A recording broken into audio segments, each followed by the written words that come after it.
Hi, hello, welcome to this live edition of Talking Points with Jason.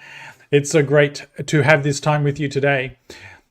I'm going to share with you in a moment possibly the best recruitment tip I've heard all year.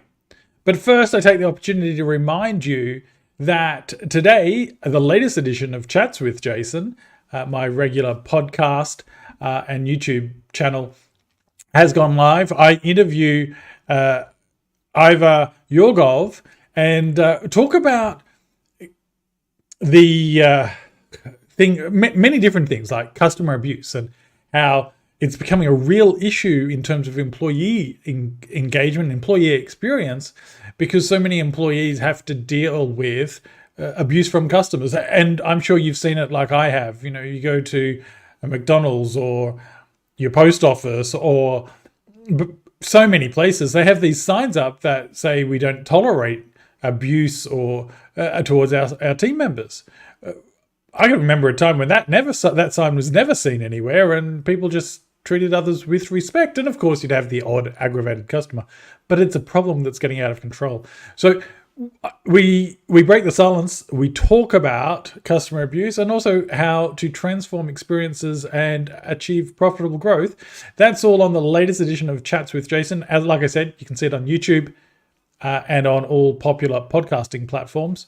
But this is Talking Points with Jason, and today I'm going to share with you what I think is an incredible piece of recruitment advice, regardless of which side of the table you're sitting on. And I have personally recruited hundreds of people. In fact, I interviewed 100 people over 2 days once for a job. So, and there was like 20 positions. So, like, if you're a business leader, you've done recruitment, I'm sure. So I was listening to Alex Hormozi's podcast. Now, Alex Hormozi, if you don't know him, he is these days a investor in a number of businesses. You've got to be doing over $1 million before he'll even think of investing in you.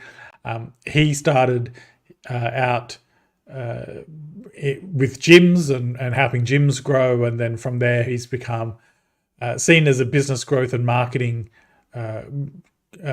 influencer, certainly more on the business growth side, and he's got a venture capital firm, which he has now. Anyway, he has a podcast, and I was listening to it, and this is the piece of advice that he gave.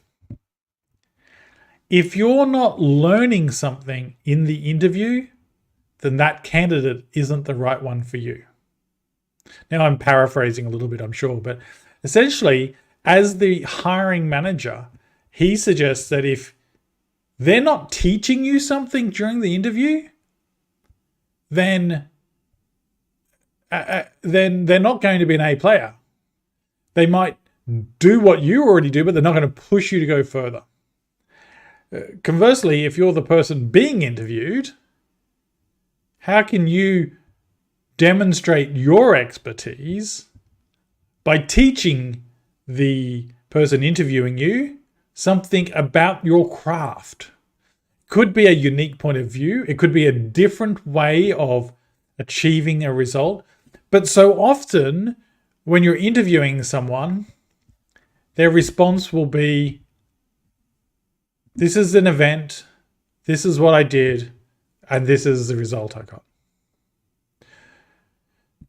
You can differentiate yourself if you add the why, your unique insight into how you achieved that result. So, like I said, I think it's absolutely wonderful to look at it this way. If you're interviewing someone and they don't bring to the interview a unique point of view, they don't stretch your thoughts on a topic, they don't perhaps even introduce you to a new topic, are they going to be an A player, or are they going to just be doing the tasks that, you know, if you had the time or the energy, you could probably do yourself? I think it's a really interesting way to look at recruitment. And so my encouragement to you today is, when you're hiring someone, or if you're being interviewed, look for the candidate that is more than just that gut feel that it's the right person or the person that's ticked enough of the boxes. But who is the candidate that's going to help you break through, have a different lens on the same problem to achieve a better outcome? It's certainly what I like to do, is to help individuals see things from a different angle so they can break through and have success. Anyway, I'd love to hear your best recruitment tips. You can leave them in the comments below. I'd certainly love to hear them. And of course, if there is any way that I can help you and your teams achieve in your business a breakthrough success, then feel free to reach out to me on my website, jasonsbradshaw.com, or of course on all social networks, Jason S. Bradshaw. I wish you a great rest of today and a successful week. I'm Jason S. Bradshaw, and you can find me at jasonsbradshaw.com.